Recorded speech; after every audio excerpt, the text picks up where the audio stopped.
Hey guys, Luke here from Flukes Kitesurfing, and welcome to the How You Can Build Your Own Hydrofoil video series. So in this series we're going to go through all of the steps to build your own hydrofoil from home. We're going to be basically copying a design that I've already made and used. So this is the hydrofoil, or something very similar to this is what we'll be creating in this video series. And in this particular video we're going to go through the design and planning. We'll talk about some of the design principles to make sure that you build a hydrofoil that actually works. We'll talk about why I've designed this one in a particular way, and how you might modify it for your own discipline or weight or skill level, so you can make some changes to the plans. The plans are available for you to download, so they're free. You can just, there'll be a link in the description of this video, there'll be a link in the description of all of the videos. You can go there, download the plans, and then that way you can copy them. And we're going to go through exactly what's in the plans. We'll go through that in this video, and we'll go through just some of the basics, so to give you a bit of information about why it's designed the way it is and how you can build it for yourself. So when it comes to designing a hydrofoil, there's a lot that can go in it, and really small changes can make big differences with a hydrofoil. But at the same time, if you make anything that even sort of resembles a hydrofoil, as long as you adhere to some very basic principles, it will also fly. And so when you think about a hydrofoil like that, when you think about highly refined hydrofoils maybe designed for racing, they're going to be, very well tested, very well suited to a particular type of activity, like going fast, for instance, in a race. And so they're going to be excellent.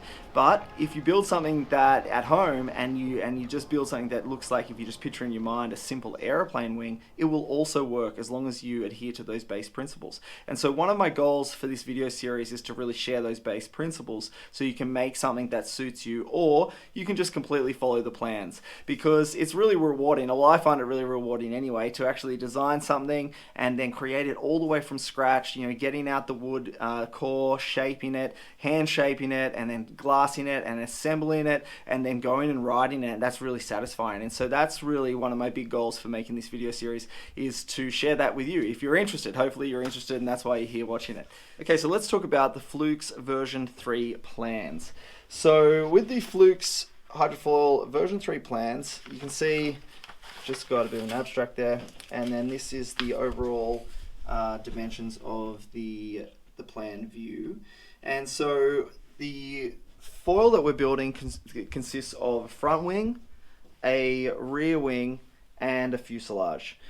They're designed to be connected to a aluminium production mast, so that could be any brand's aluminium production mast, or it could be the Flukes production mast, which we'll have for sale on the website, so you can go and check that out if you like.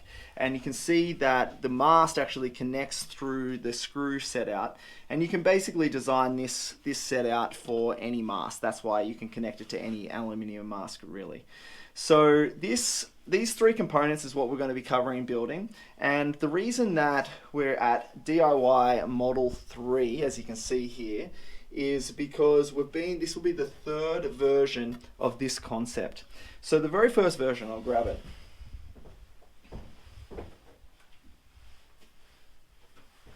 The first version was a curved profile front wing and a curved profile rear wing, and you can see the shapes there. Now this sort of design is said to really track very well with the rear wing, allowing it to track through the water, and also this curved wing will help the foil roll really well. That's the general consensus. Then when we go to a flat wing, you can see that this is very flat along the bottom, and the rear wing is flat as well. Now you could of course have that same different combination. So you could have a flat front wing with this curved rear wing and attach it to the same fuselage. And so that's a big part, something that I really like about this design concept, is you can build the fuselage with the screws, which we'll go through. They're threaded holes that we actually thread, and then you can bolt various wings onto them. So these wings are interchangeable. I can unscrew this wing and screw the other wings on, and try the different combinations. That said, what I really liked flying this version, and that's very convenient because this one is so much easier to make. So if I show you, in order to make the curved wings, first you have to build a mold, then you have to wrap, the timber veneers over it, glue them up. I'll show you here. So here's a mold, for instance. So you build the mold, and then you can you glue all the wood together, and then try and shape the foil shape after it's curved, and it's all far more complex. Not impossible, but a little harder. The flat wing, for instance, we can actually build out of a solid piece of wood core, and it's very easy, very beginner friendly DIY, because you can sight all of your lines, you can see the curves, and it also flies really nicely. So this wing in particular, I added a bit of extra thickness to this. Is version 2. I added some thickness that helped with early lift. I added a bit more thickness and size to the rear stabilizer wing, as well as being flat. That also added more lift. And it flew really well. There was a couple of things that I learned from this one, and we also got some great feedback. If you haven't watched the video with that, Ryan takes it out and gives us some great feedback as well. And so a couple of the things that we're going to change in version number 3 are just slight refinements on what we've already got here. If you have, we'll get to modifying the plans in a moment, but as you can see, it's very easy just to build the wing size that suits you, a different stabilizing wing that suits you. And so if you're looking at this, you can definitely think in your mind, okay, how can I translate this into the discipline that I want to do? So if you're into winging, for instance, everything will be a lot bigger. If it's just kite foiling, it might be a bit smaller. If it's surf foiling, it might be a similar size. And so however you plan on using your foil. Okay, so let's just go through some of the design. So you can see that what we've got is it's relatively simple. We'll be cutting the outline, and we've got the screw connection points in the center. This line is basically marking our max thickness line, and they slightly taper off. You can see the thickness slightly tapers off towards the wingtips. We keep going. You can see this is a blown up version of the foil shape. So when it comes to building a hydrofoil, I talked about just some of the key fundamental basics. This is one of them. So with a foil shape like this, you can see that it sort of goes up, there's a curved line on the top, and this line, this curve, you can see that the max thickness, so the thickest part of the foil, is actually towards the front. Now it can be from anywhere, this is divided into tenths. So it can be from anywhere from, the max thickness could be anywhere from the 2/10 to the 4/10. So it could be anywhere in this range. This one's actually at 3/10.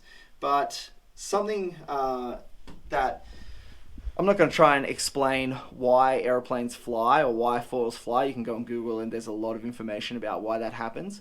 But one thing that you might notice if you do Google that is just how many different shapes still fly.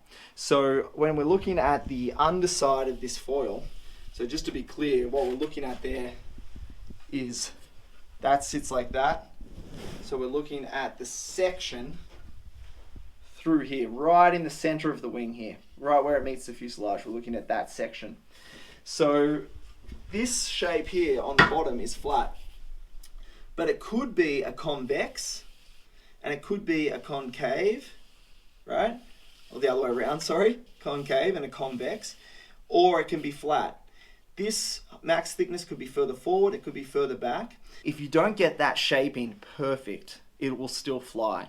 If your max thickness is slightly further back, slightly further forward, you've got a bit of a shape in the bottom or not a shape in the bottom, it's dead flat like this one is, they still do actually fly. And so you have room to move with that particular shape. We've got the plan view for the back wing and again the section. And so when we get to the fuselage, this is probably one of the biggest takeaways for this particular foil design. And it's all about using a parallel aluminium fuselage with the rear wing bolted to the bottom of the back and the front wing bolted to the top at the front. This parallel line really sets up this design to make sure that the foil will fly. Now, I'm not taking credit for this design. This can be a pretty common design, and it was given to me. This information was given to me by Marty, who I've mentioned a couple of times in the videos now. And so I'm really just passing this information along to you. But what it does is, by design, makes a foil that will actually fly. So here's why. When we're looking at the wing, you can see the flat bottom wing is attached to the top side of this fuselage, and the flat bottom rear stabilizer, which is turned upside down, is attached to the bottom of the fuselage. So these flat surfaces are parallel to one another. Now, if we come back and look at the section here, so this is the blown up section. This line, which you can see is halfway on the leading edge, on the curvature of the leading edge, and it comes all the way back and hits the trailing edge here, is at a 1.5 degrees angle of attack. So by design, if you screw onto this flat surface, this wing is just at a natural set of 1.5 degrees of an angle of attack. That's one of the reasons that the foils need, one of the parts that a foil can use to fly. Because of the shape of a foil under speed, just like an airplane wing, will create lift. But if you increase its angle of attack, it'll create lift sooner. Too much angle of attack and it will actually create drag and fall. So this angle of attack, this 1.5 degrees, and if we look at the small wing, which is slightly smaller, it's about 1 degree based on this new design. When we attach them to the fuselage, we have a natural 1.5 degree angle of attack of front wing and a natural 1 degree minus angle of attack for the rear wing. That is in the range of a foil that can fly. You can basically go from 0 to about 4 degrees. So the 1.5 degrees at the front and 1 degree at the back works really nicely, I think. You can shim it to change those angles of attack slightly, but I think that this is one of the biggest parts about this particular design, is that if you just do that, if you just use the aluminium, just have the two parallel flat surfaces of the foil, it removes a lot of the mistakes that can be made. Because if you, like I said, you've got variation with the actual foil shape. If you don't get that perfect, it doesn't matter, as long as it's attached to that parallel line and it's got these natural angle of attack, the opposing angle of attack, the rear wing and the front wing, then the foil will definitely fly. And so that's part of my thinking when I was designing this. I really took that information that I had received from Marty and others, and I thought this is probably the best way forward for a do-it-yourself hydrofoil series, because it just means that you're going to end up with something that actually works. This is in contrast to trying to build a socket system. Let me show you.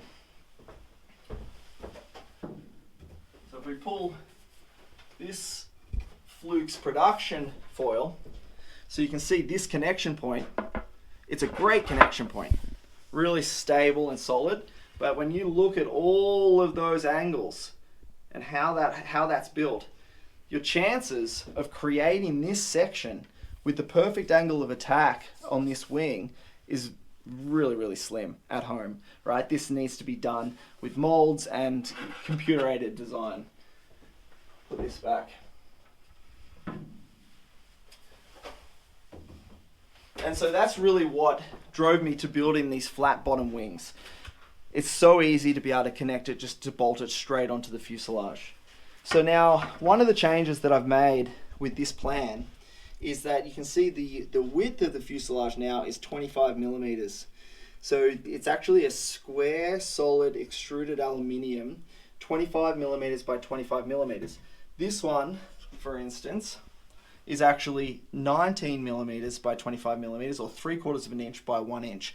So the new one is going to be 1 inch by 1 inch. It's going to add some weight, but it is the goal of it is to really, again, stabilize this connection point by having a little bit of extra width. And we can always slim the aluminium out, similar to what you can see how I've tapered this off, which we'll be going through in the video series, of course, to reduce some weight. But I think one of the reasons here is, as the wings get bigger, you need more solid fuselage connection point. For a smaller wing, so anything this size and under, you can definitely use this 1 inch by 3/4 of an inch. It's no problem, and you could probably use it with the bigger ones as well. But because I want to make another 1,000 square centimeter wing and maybe a 1,200 square centimeter wing, I'm going to make this 1 inch by 1 inch aluminium fuselage that can handle those bigger wing sizes as well. So we're going to be doing that in this video series. One other change. One other change is just coming from the feedback from Ryan. We're going to reduce the thickness, the max thickness of the stabilizer wing.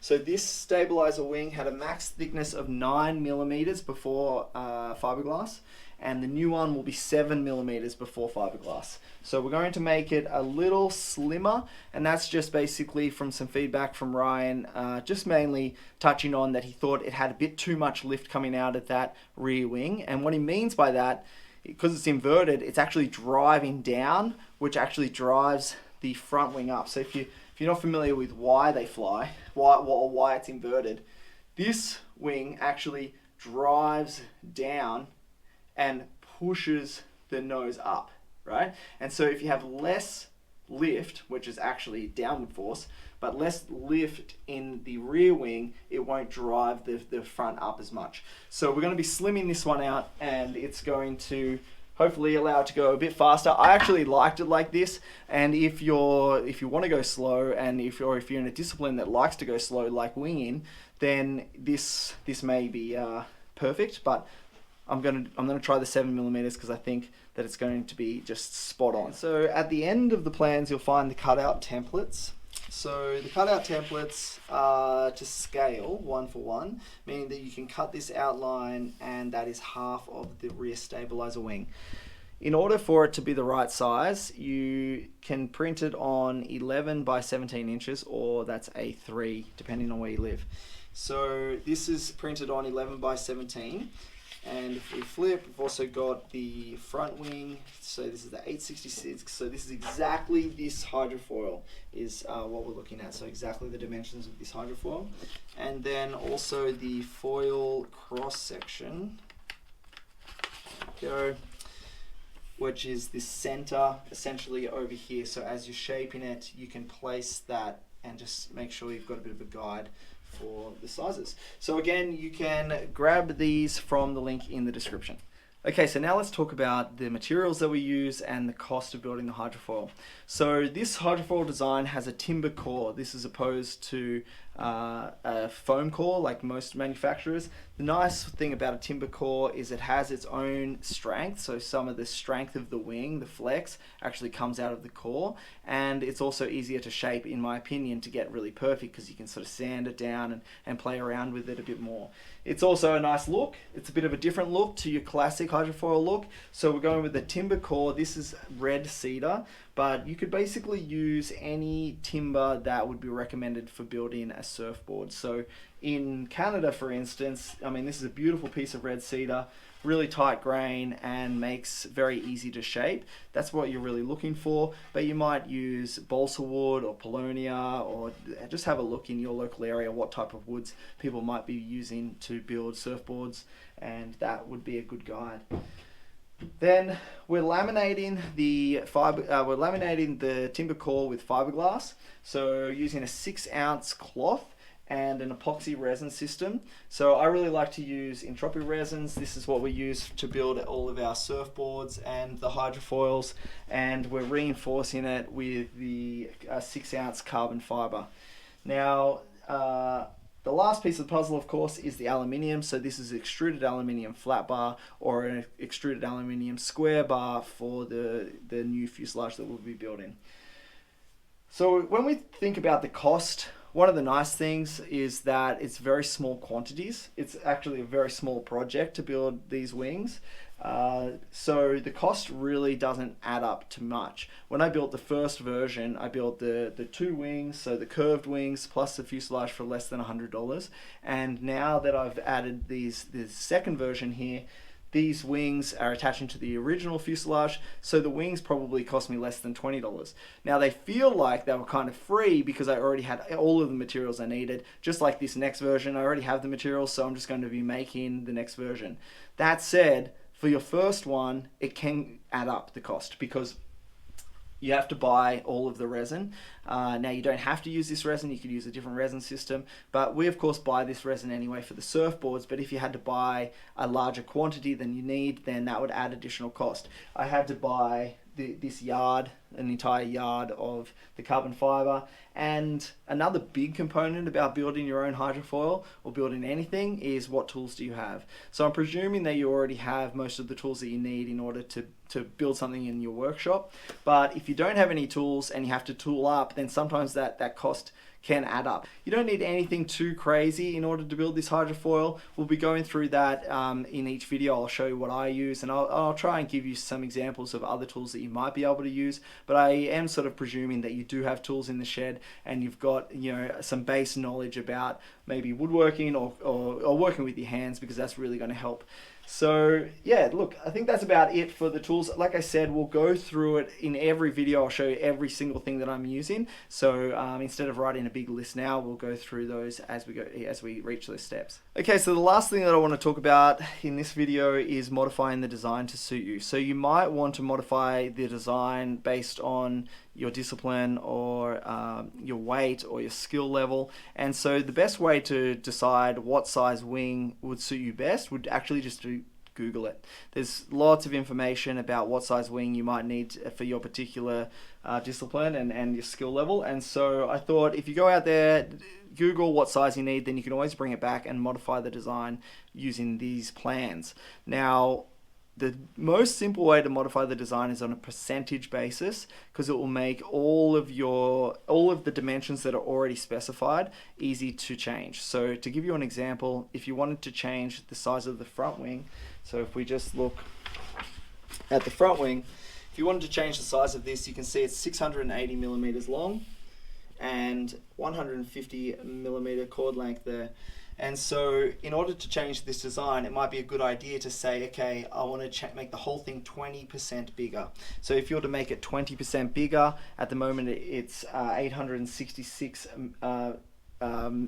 square centimeters. So 20% actually takes it to about 1,000 square centimeters. So then you can look at all of the different dimensions here and you can say, okay, if I want, you know, that's going to make 680 times 1.2, 150 times 1.2. These little dimensions here, you know, this is 150 millimeters or whatever, and you can times it all by 1.2. So it's a really easy way just to scale up or down depending on what size you might want. You can also change the thickness, so the thickness of the wing. But one thing I would say is you probably don't need to change the fuselage length or the rear stabilizer wing size, really. It'll only be once you get way bigger or way smaller that you might want to actually change those two components. So if it was me and you were saying, okay, I want to use this for a particular discipline, I want it to be 1,050 square centimeters, then I would just say, just change the front wing. Keep everything else the same, change the front wing by, you know, that 1.21 or times or whatever it is, and then that way you can just scale up that front wing. Then you can do the same thing for the thickness times 1.21, you know, whatever it is. If you do it as a percentage basis, it will make it a lot easier. So that's the only time I'm really going to talk about changing the plans. It's my recommendation, if this is the very first time you've ever done it, just follow the exact plans that I'm showing you and then just use this foil and then go and change it for your next one, because that way you can just follow the exact dimensions that I'm specifying at any given time as we're going through the plans. So look, that's it for this first video. Thanks for watching all the way to the end. I know that was a really long video, but I want to be nice and comprehensive with this series so that you've got all of the information that you possibly need in order to build the hydrofoil, and then hopefully you can let me know how it goes and you can share with me your success story about building your own hydrofoils and they're working, which is the exciting part. So like I said, that's it for this video and we'll see you in the next one.